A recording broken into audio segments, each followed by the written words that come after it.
All right. She said take a seat.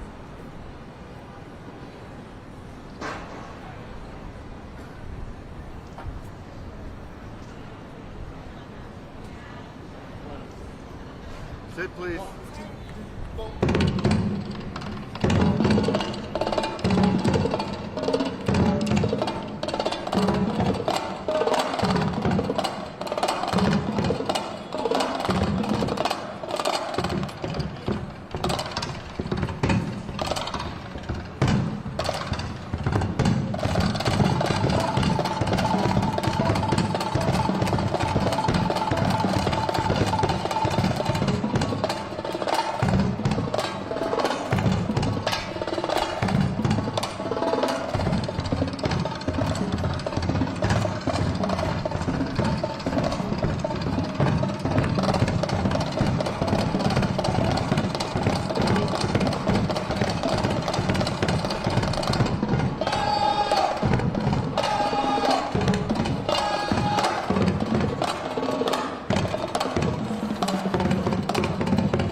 Breathe in deeply.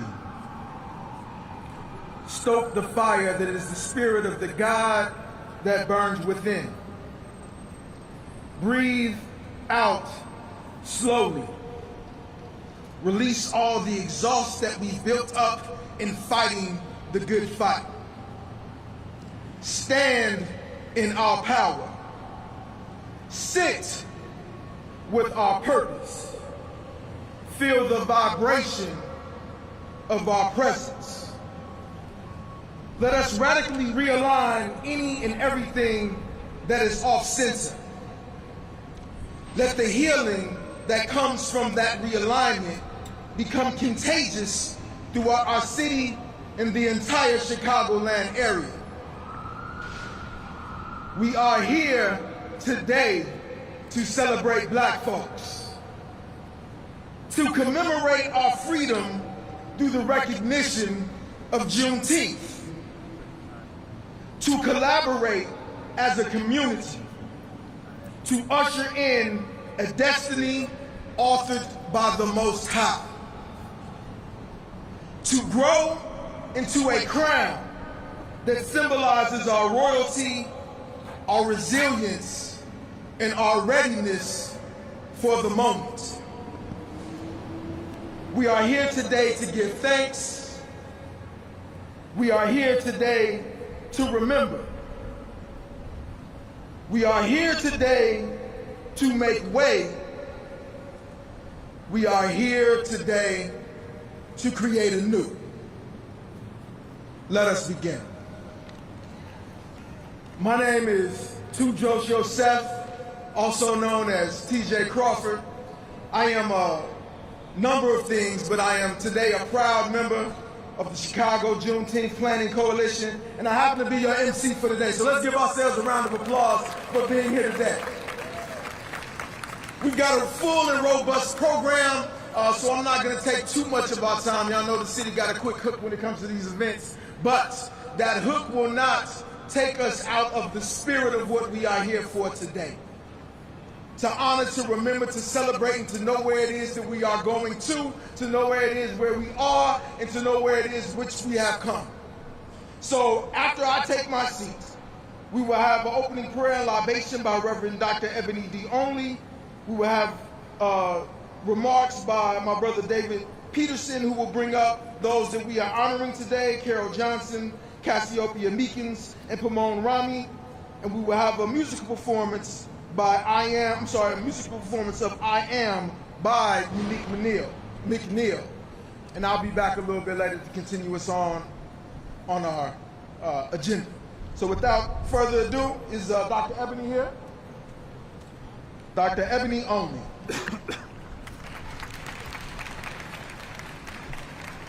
We gather today in sacred remembrance and profound celebration as the city of Chicago raises the Juneteenth flag.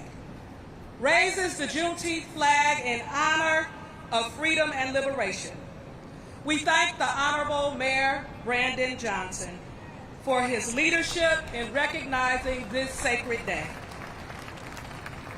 And we thank Dr. Carla Coopy, Chief Equity Officer of our great city, for her dedication to advancing equity and justice in our beloved city.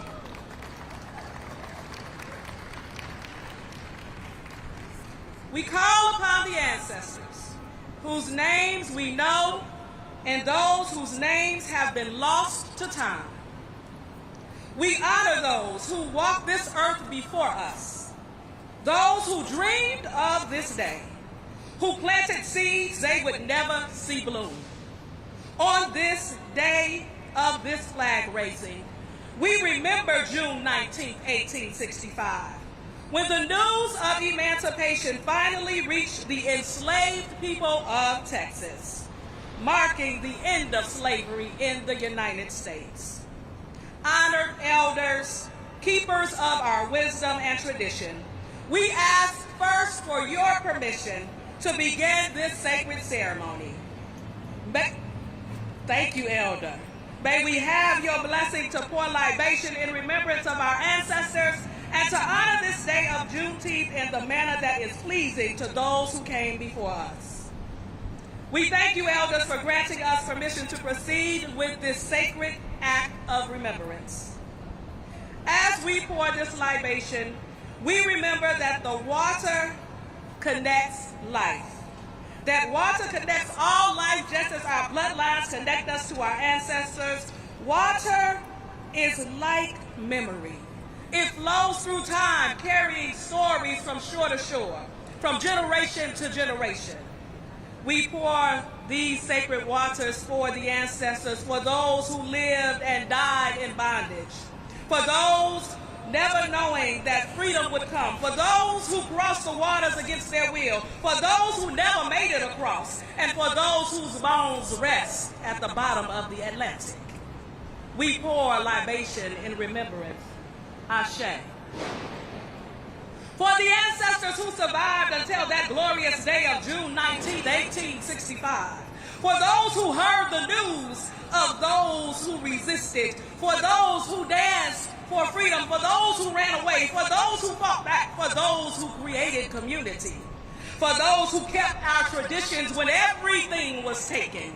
We pour this libation in gratitude. Ashe. For those who built new lives in freedom, including right here in Chicago. For the great migration ancestors who traveled north seeking opportunity. For the land that received their blood, their sweat, and their tears. We pour libation seeking continued progress and justice. Ashe. We honor our ancestors who survived the Middle Passage and bondage, who never surrendered their humanity, who passed down songs of freedom in whispers, who carved pathways toward liberation with bloody hands. We honor the ancestors who built great civilizations along the Nile, Nigeria, and Congo, whose innovations in agriculture, mathematics, and astronomy and art form the foundation of human knowledge that benefits all of us today. We honor those who received word of freedom on June 19, 1865, who celebrated in the streets when the news finally came, who understood that freedom was not just the end of bondage, but the beginning of possibility. We honor those who came to Chicago during the Great Migration, who carried Southern wisdom to our northern city, who created vibrant communities like Bronzeville despite redlining and violence, who insisted on dignity when dignity was denied. We honor our Chicago justice warriors, Ida B. Wells Barnett, who made this city her home and documented terror while demanding accountability. Fred Hampton, who organized for justice right here in Chicago. Tamil Black, who chronicled our city's Black history and fought for civil rights. On this day, we raise this flag. We acknowledge that freedom delayed is freedom denied. That it took 2.5 years for the news of emancipation to reach all enslaved people. That even after June 19, 1865, the struggle for true freedom and equality continued. We acknowledge that here in Chicago, we continue that struggle. That what we seek today is not charity, but justice. Not handouts, but the full realization that freedom that Juneteenth represents. Today, as the city raises this flag, today as our great city of Chicago raises this Juneteenth flag, we declare we are our ancestors' wildest dreams. We acknowledge that the full freedom and equality, that road is long, but our ancestors taught us how to walk it with purpose. As this flag rises above our great cities, we invoke their wisdom as we continue their work. We channel their courage as we speak truth to power. We embody their resilience as we build new systems. We honor their sacrifices by refusing to settle for less than what justice demands.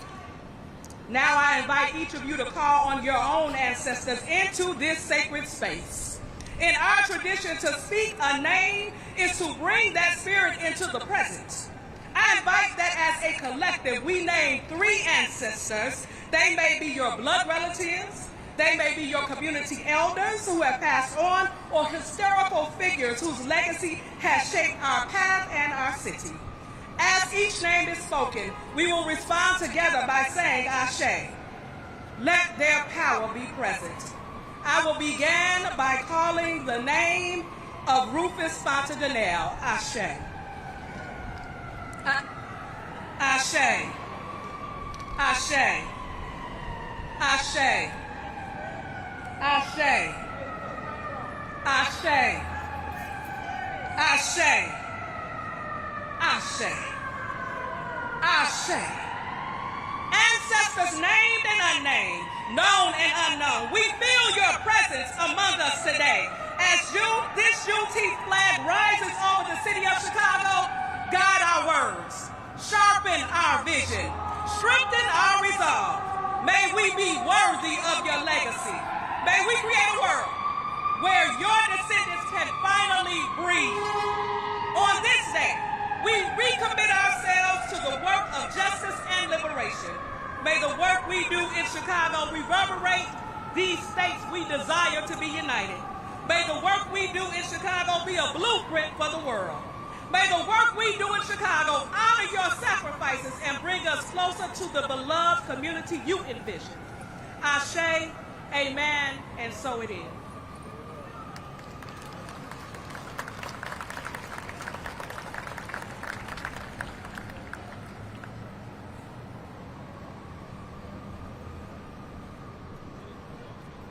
The Chicago Juneteenth Planning Coalition is proud to partner with the mayor of the city of Chicago, and we are a group of Black Americans from across Chicagoland that are descendants of families who survived U.S. chattel slavery. Our group was formed in 2019 to establish and preserve Juneteenth as a holiday. Our steering committee is made up of individuals and organizations that have a demonstrated commitment to the health and well-being of the Black community and who have either led or participated in Juneteenth activities for more than a decade. In 2021, we officially named our coalition and expanded citywide, where a major part of our work has been determining the best ways to truly honor those whose ancestors gave their lives and contributed so much to the development of this country. Although Juneteenth is primarily focused on African Americans, we believe that anyone in this nation who has benefited from centuries of forced labor of the formerly enslaved should acknowledge and support Juneteenth in our efforts. The Chicago Juneteenth Planning Coalition cultivates culturally competent and family-friendly events, and we create space for the population impacted by the legacy of slavery to commune and address our ongoing needs. And in that spirit, I want to bring up Dr. David Peterson, Jr., Pullman Porter Museum President, to kick off the recognition of our honorees. Please welcome David to the stage, to the microphone. Great morning, everybody. Do I have permission from my elders to speak? If I do, say Ashe. Thank you so much for being here. First and foremost, thank you to the grand architect of the universe, the God Almighty, for allowing us all to be here. Thank you to the people of the City Council, the mayor, for putting this together, helping us put this together. And thank you for all of you all for taking your time to be out here. Today we're here to celebrate some freedom fighters, some change agents, and some wonderful people in the community. I'm President and Executive Director of the National A. Philip Randolph Pullman Porter Museum, a 30-year-old cultural institution that is honoring 100 years of the legacy of the Brotherhood of Sleeping Car Porters this year. In that spirit, I want to make sure that it's understood that let the pathways that we create today of information serve as the portals of our economic fate in perpetuity. And with that being said, I just want to take a very, very personal time to acknowledge the people on this stage with me right now. I've had the privilege, pleasure, and honor of watching you all selflessly give of yourself time and time again in the community. Cassiopeia, in the world of business, in the world of preserving our history, heritage, and culture, thank you. Brother Pramon Rami, your ability to preserve our history, heritage, and culture through cultural economic development in the arts community and the film community, thank you. Sister Carol Johnson, for your selfless work on the west side of Chicago and throughout the city, building community, engaging in community engagement, and making sure that our history, heritage, and culture is preserved, thank you. And from the bottom of my heart and from the depths of my soul, I want you all to know that your work is not unrecognized, and we appreciate you. The community needs you, and we will continue to stand on your shoulders as people who have set this way for us. Thank you.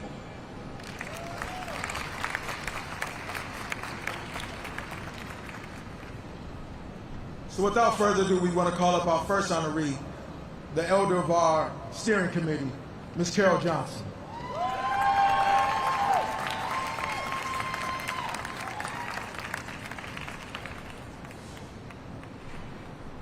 Good morning, everyone. Good morning. My name is Carol G. Johnson. Today the G stands for grateful. I am the founder of the West Side Cultural Alliance and also the founder of the 1865 Fest. First of all, I want to like to thank Mayor Brandon Johnson and his staff for allowing us just to have this opportunity and continuing the legacy of Juneteenth. I would be remiss if I don't speak about the ancestors and the shoulders that I stand on. One of the reasons why I'm here is because of a young man from the West Side, and his name was Ricky Brown Sr. Anybody that's on the West Side knows that Ricky was an advocate for Juneteenth. He had a vision that he laid out for some of us, and I was able to sit under his leadership and continue the legacy. One of the things that he always talked about was making Juneteenth a holiday, not only a city holiday, but a state and federal holiday. By the grace of God, he was able to still be alive when that happened. Another vision that he had for us was also what we call a Juneteenth festival in Garfield Park. And the reason why Garfield Park was so crucial, because Garfield Park on the west side is kind of the center of the park. You have Douglas, you have Humboldt, but Garfield is the center of the west side of Chicago. So that was very important for him to have a festival in Garfield Park. Continue that festival called the 1865 Fest. It's a 3-day celebration in Garfield Park. And one of the visions for him was to raise the Juneteenth flag in Garfield Park. We were able to raise the Juneteenth flag in Garfield in 2018. And so he was able to see that vision come to pass. Another vision that was spoke about under his leadership was opening what we call a cultural corridor on the west side of Chicago, from Chicago Avenue and Cicero to Austin. Again, that's one of the visions that is starting to come to pass. And the last legacy that he talked about was to have a cultural center on the west side of Chicago. And my mission as part of the Juneteenth Chicago Planning Coalition, and I want to thank the Chicago Juneteenth Planning Coalition for allowing me to be the elder on the committee as well. But my vision is to continue his legacy to help build a cultural center. My vision now as an elder is to impart it to the younger generation, to tell the stories of our history, to never forget where we came from. We have to understand where we came forward in order to move forward. And so I challenge each and every last one of you to tell those stories to your children. Talk about the ancestors. Talk about the history, because those stories will be passed on from generation to generation. That's one thing we have to do as a culture and as a race. We have to tell our stories about our history. And with that, I thank you all so much for allowing me to just stand before you as an elder. And I appreciate every last one of you. I love my community. I love my city. My 4 things I have is the 4 C's. I love Chicago, community, collaboration, and culture. And thank you so much.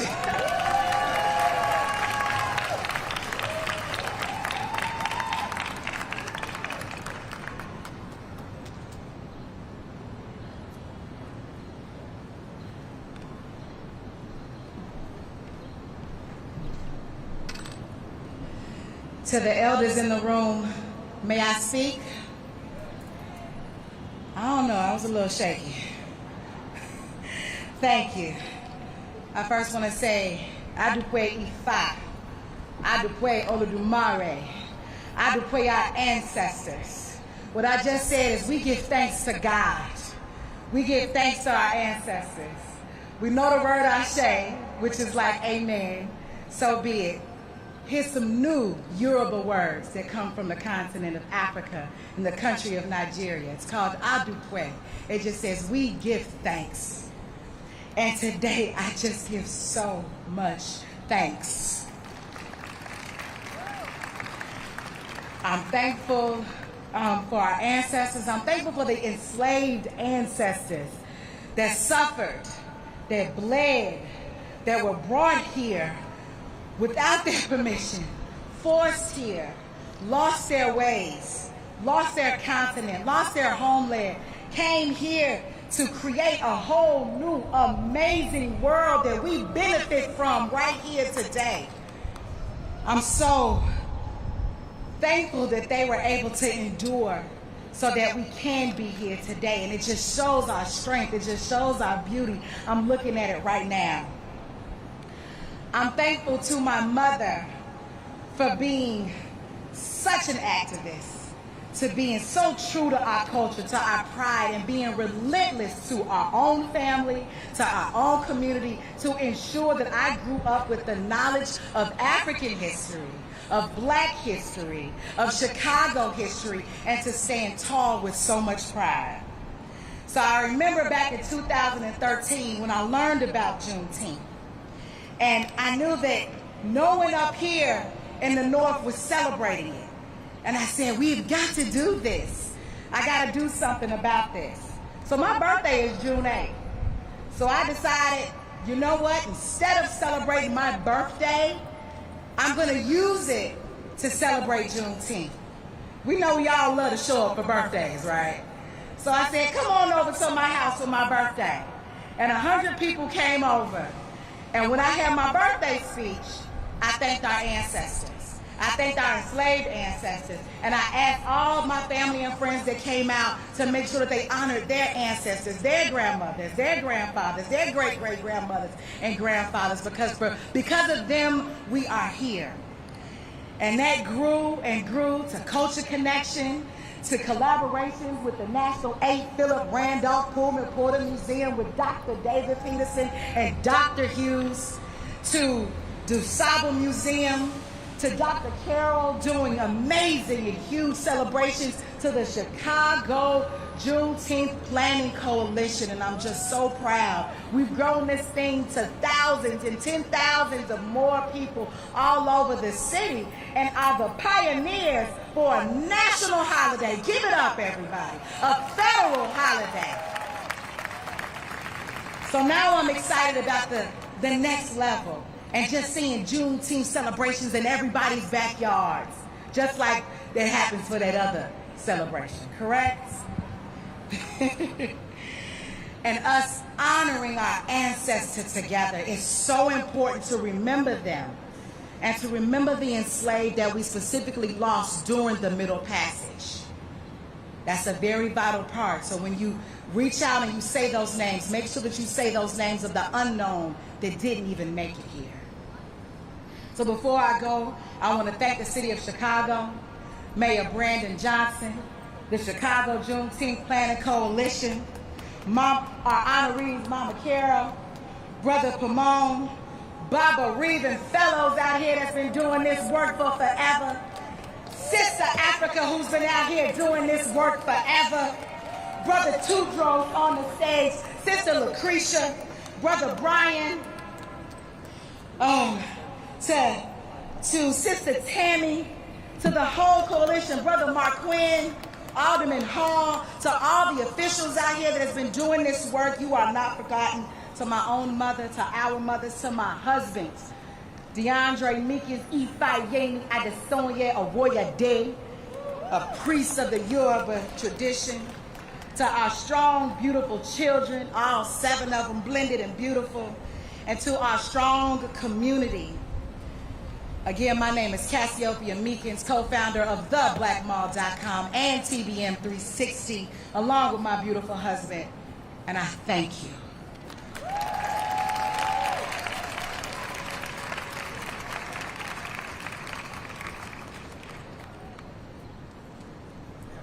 My people, my people, my people.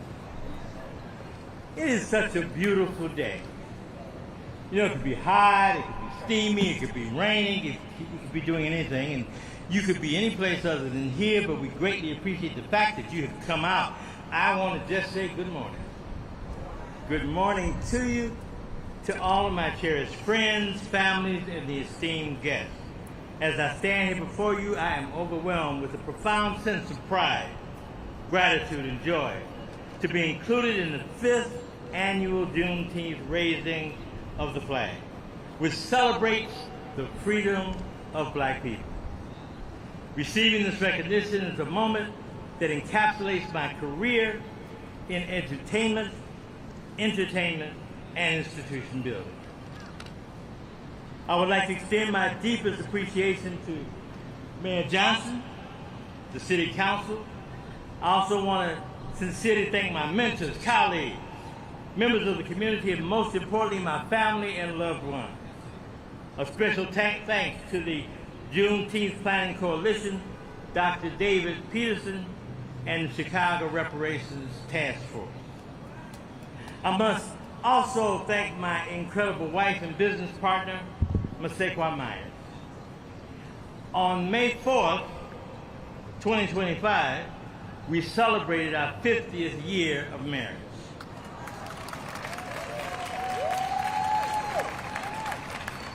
I'd also like to acknowledge our son, Babatunde Takuma. Takuma is here in the house with me. I appreciate the fact that he is here, as well as our 13 grandchildren and our 5 great-grandchildren, who represent the legacy that we appreciate the most. Juneteenth, as has been mentioned, celebrates June 19th, 1865, when enslaved black people in Galveston, Texas received the news that they were free. Now, no slave master was going to tell them. No evening news to spread the word. No Facebook. No TikTok. None of that. However, on June 18th, 1905, less than 40 years later, Mayor Johnson, what did Chicago do? We stepped up. The Pekin Theater was founded. The first black-owned theater in the United States. In 1910, William Foster opened the first black-owned film company in Chicago. Chicago stood up and became the linchpin for the first black art center, the first black museum, the first black hospital, the first black nursing home, the first black-owned insurance company, and the first health food store. Chicago has always stood up, has always showed up. I was born in Providence Hospital in the middle of Bronzeville. My mother graduated from DuSable. I attended Christmas Attic as an elementary school, which was named after the first black man killed in the American Revolution, and to Wendell Phillips, named after an abolitionist. Now, my path was set. When you go to schools and you know the people that it was named after, and you remember the legacy that has placed you in the spot where you are now, you have to stand up. And Chicago, to me, has always been that. It has been a place of dreams. It has been what the Native Americans used to call the center of creativity. And we continue to look at that today. With the current attack on the arts, books, and black history, we must continue to tell our stories. My book entitled When Blackness Was Golden, Observations from the Front Line, is available at the Buddy Bookstore in the Cultural Center and all around the internet. You can get one if you want to pick it up, but it tells our story as we are responsible for telling our story, for maintaining the fact that we, in spite of everything that we have gone through, we're resilient. We, in spite of everything, has constantly shown our brilliance and our creativity. And we continue to do that today. In conclusion, as we continue to move forward, let us remember our ancestors as warriors, ever striving to make a difference in our lives and in the world. Let us continue to support each other and aspire to heights even greater than we have today. There's a father and son having a conversation. And the son says to his father, "Daddy, you always tell me that the lion is the king of the jungle, yet in every book I read, the man always kills the lion. Daddy, why is that so?" So the father looked at the son and said, "Until the lion learns to write, the story will always end the same. Until we continue to tell our stories and demonstrate the fact that we did not come from a history of slaves. We came from a magnificent history of architects and engineers and teachers and parents and everything else that is represented in the world. I thank you for this recognition, and let's keep it moving on and keep it stepping up. Thank you."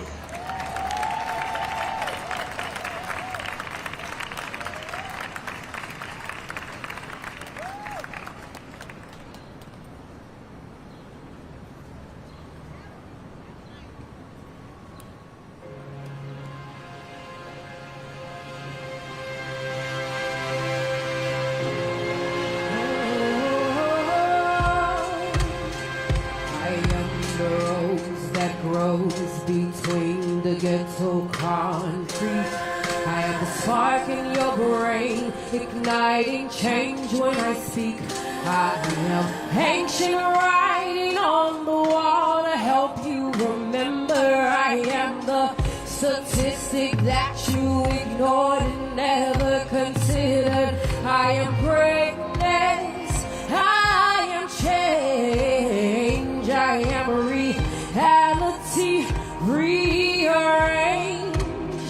I am the fire that burned it all down so that you can start it over. I am a universal force to be reckoned with. I'm a soldier.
Hello? Okay.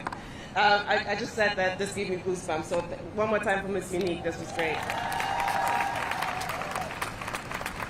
All right, I have the honor of introducing our next speaker, Alderman of the 5th Ward, Desmond Yancey, who also will be serving as co-chair of the Reparations Task Force. So I'm very, very excited to welcome him here, along with other alder people that I see, Alderwoman Haddon, and I think I saw Harris somewhere as well. Thank you so much, and also all the commissioners and department heads that I see here. Thank you so much for being with us today. And without further ado, Alderman Yancey.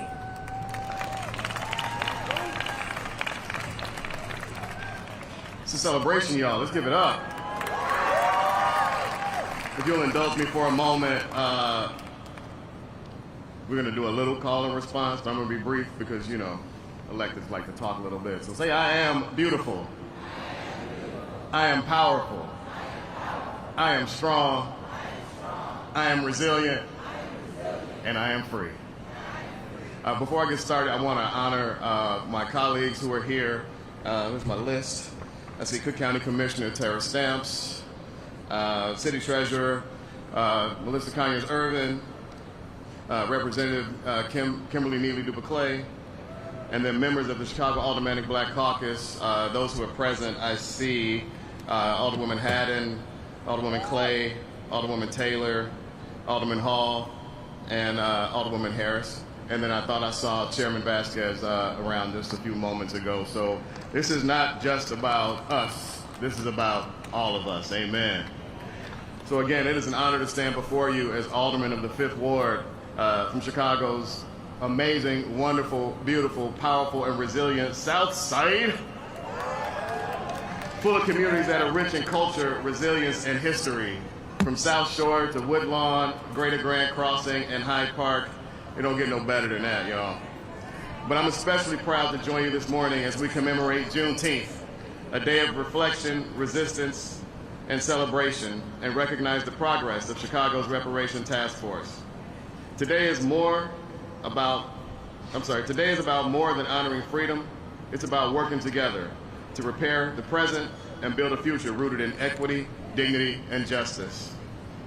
On the South Side and in Black communities across Chicago, we know firsthand what generations of systemic disinvestment have looked like. We've lived through the consequences of redlining, predatory lending, educational disparities, health disparities, mass incarceration, and unequal access to all the things. These aren't abstract policy failures. These are lived realities, etched in the daily lives of Black Chicagoans across generations. As Alderman of the 5th Ward, I've worked with the community and the city to renovate and reinvigorate our communities. In South Shore, we have a $5.5 million investment in the future home of the South Shore Chamber of Commerce. We've invested millions of dollars in Greater Grand Crossing with the Exchange Project, which is home to Chicago's 211 system and has reinvigorated a community that has long been forgotten. And I'm working to pass the South Shore Housing Ordinance, or commonly known as the South Shore CBA, so that we can protect and promote Black housing, Black home ownership, and Black folks. Continuing this work that we owe to our elders, those that marched and sacrificed on the front lines of the civil rights movement, and we owe it to the next generation, those who are stepping up into leadership, because they're looking to us to lay a foundation of justice that they can build upon. So together with my colleagues on the City Council, I look forward to working very closely with Mayor Johnson and the Mayor's Office of Equity and Racial Justice to continue advancing this mission. So in the words of Curtis Mayfield, let's keep on pushing and pushing forward, because Chicago cannot afford to simply talk about equity. We got to live it, we have to deliver it, and we have to be it. So with that, it is my great pleasure to introduce Chief Equity Officer Carla Coupe.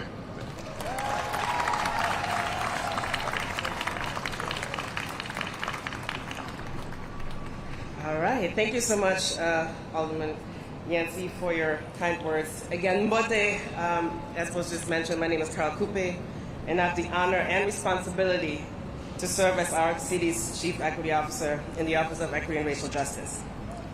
Today, as we gather to commemorate a historic celebration that honors the long journey toward equity and dignity, we are also called to reclaim this moment together. In the face of fear and uncertainty, communities are rising with resilience, transforming adversity into action, and reclaiming that power to shape a future that is just for all.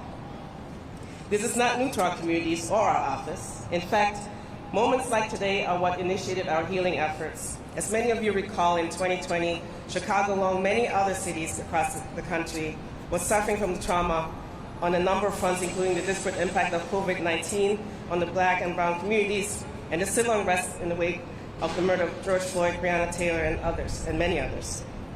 The pandemic and the response to injustices revealed that the lasting impact of 400 years of racist policies that have denied people of color and their communities fair access to resources and power. Rooted in stolen lands, stolen labor, and racial zero-sum thinking, these harms are still embedded in our systems today. In response, our office co-led a practice of collective healing throughout the years as part of our Together We Heal initiative. From holding community conversations to investing in community healing, we made sure to provide Chicago with tools and space for transformative healing. Our approach to the collective work of healing is very simple. Reflect on our past, reclaim our present, and reimagine our future.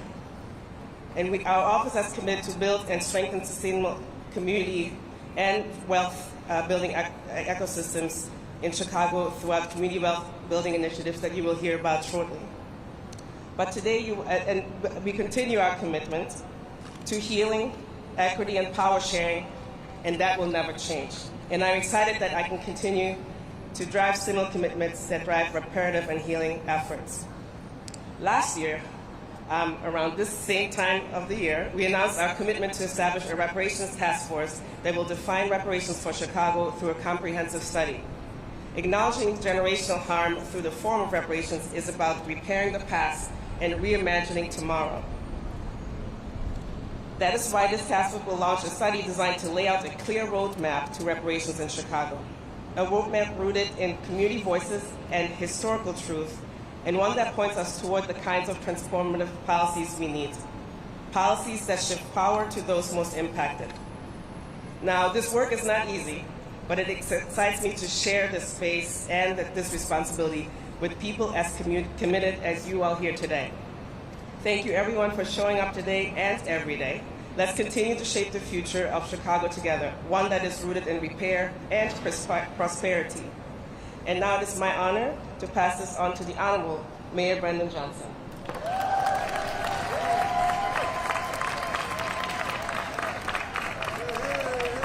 Thank you. Thank you so much. Good morning, everyone. Grateful to be here today, and I'm grateful that all of you are joining us today on such an incredible moment in our world's history. Thank you to our Chief Equity Officer, Carla Coupe, for her leadership and her unwavering commitment to equity and justice. I'm grateful to all of the members of the City Council that are here today, the City Council's Black Caucus, to our state elected leaders, our county leaders, including grateful to have our city treasurer here, Melissa Conyers-Irvin, to all of the department leaders that are reflective of this administration. I also want to thank the Juneteenth Planning Coalition, and again, all the city departments and community partners for joining us as we raise the Juneteenth flag.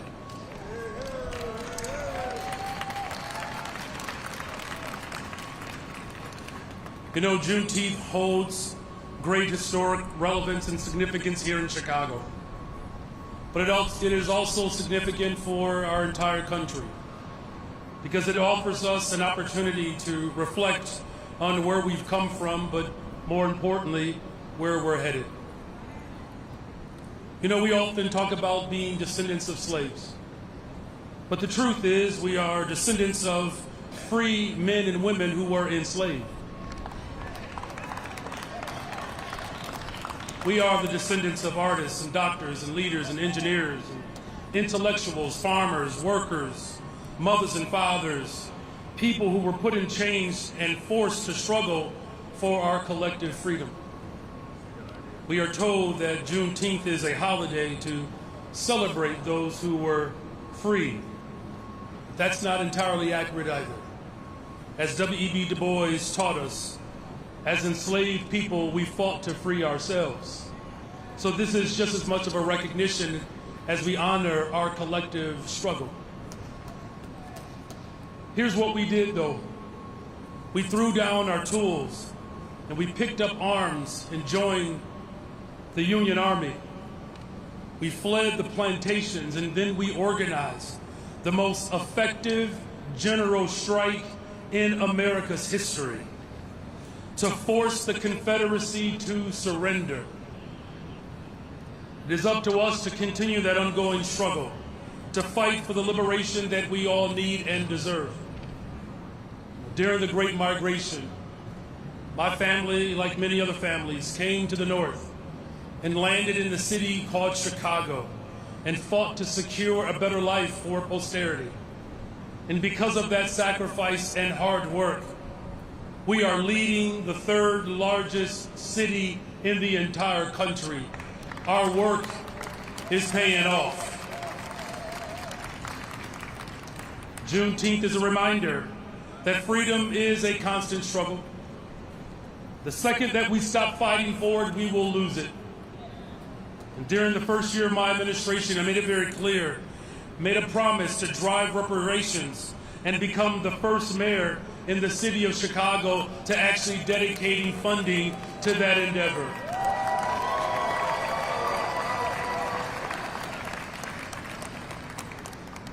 Reparations is not just an acknowledgement of our past.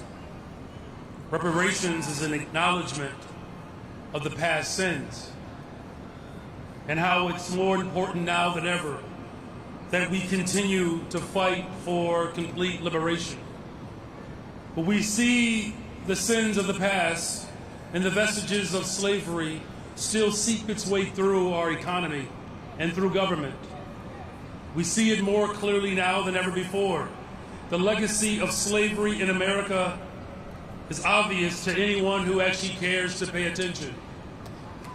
The Confederacy is certainly alive, and we can feel and see the pulse of the Confederacy manifest in the Donald Trump administration. But we also can feel the heartbeat of America that still beats for justice. The heartbeat for justice still remains strong. We saw it this weekend with millions of people taking it to the streets to fight for justice. We see it in the faith leaders who are standing up for the basic tenets of diversity, equity, and inclusion. We see it in the diversity of our strength. We see it in the unity and the power that we are fully embracing today. Because diversity is truly our strength. Unity is the most powerful weapon in the face of hate and division. And that's why I was proud to have signed the Executive Order 2024-1, establishing a reparations task force to develop a Black reparations agenda.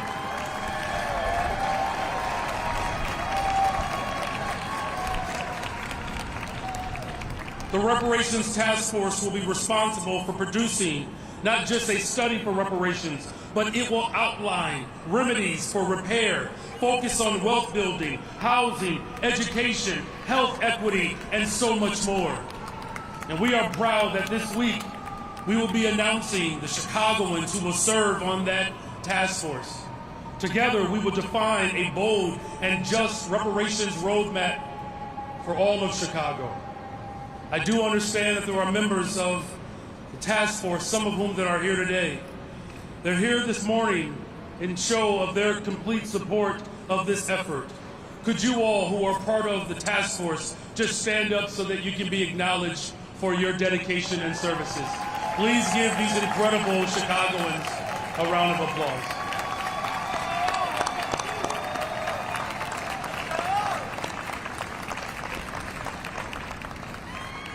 I want to be very clear here. When we talk about reparations, we are not talking about something that is far off in the distant future. There is work we can do today to repair the harms of the past and build a better future for posterity.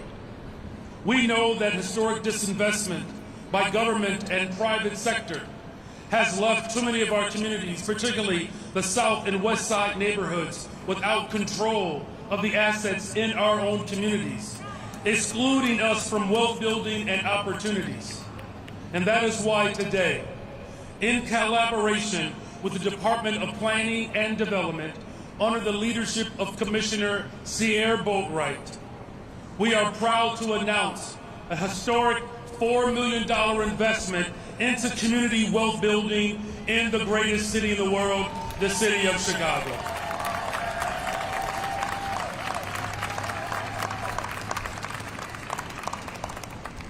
The Wealth Our Way Capital Grant Program will be administered by Community Desk Chicago.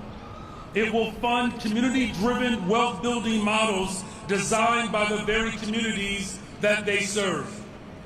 With up to $500,000 in capital grants per project and $3.5 million reserved for shared ownership models, the investment will put economic power directly in the hands of the community that have been affected by historic slavery.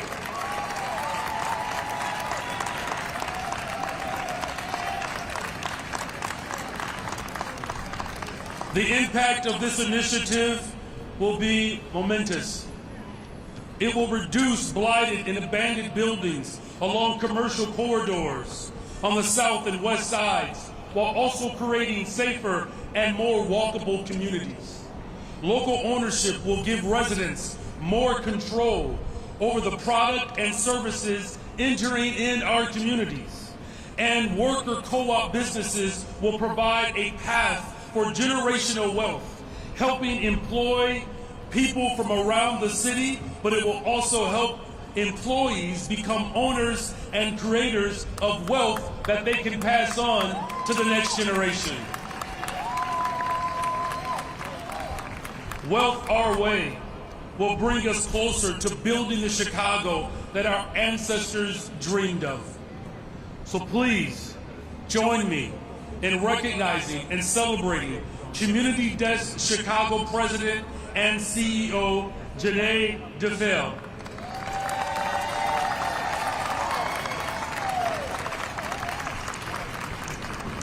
Thank you, Janae, and the tremendous support that Wealth Our Way will bring to Black residents in reclaiming ownership of our own communities. That is the spirit of Juneteenth, you all. It is about reflecting on our past. Other cultures are taught to never forget. We need to be reminded as Blacks here in Chicago and America, remembering our past and working towards a more just future. Investing in Black is not a criminal act.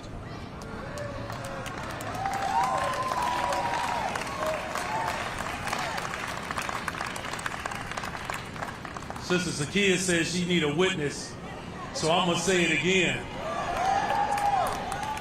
Investing in Black is not a criminal act.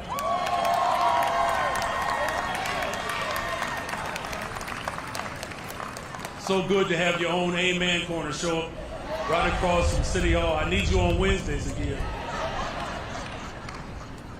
So today we celebrate, we acknowledge Juneteenth, but let us continue to do the work to create a Chicago that is just for all. We are building the safest, most affordable big city in America, and we're doing it together.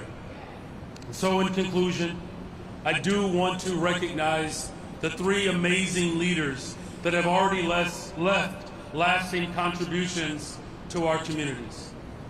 I want to thank again Ms. Cassiopeia, Brother Piman, and my fellow Westsider and dear friend, Ms. Carol Johnson, for their dedication and commitment to our city. Come on, Chicago, please join me in celebrating these three incredible leaders.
For those of you who are able, please stand for the singing of the anthem of Lift Every Voice, performed by Ms. Michelle. Thank you. Lift every voice and sing till earth and heaven ring with the harmonies of liberty. Let our rejoicing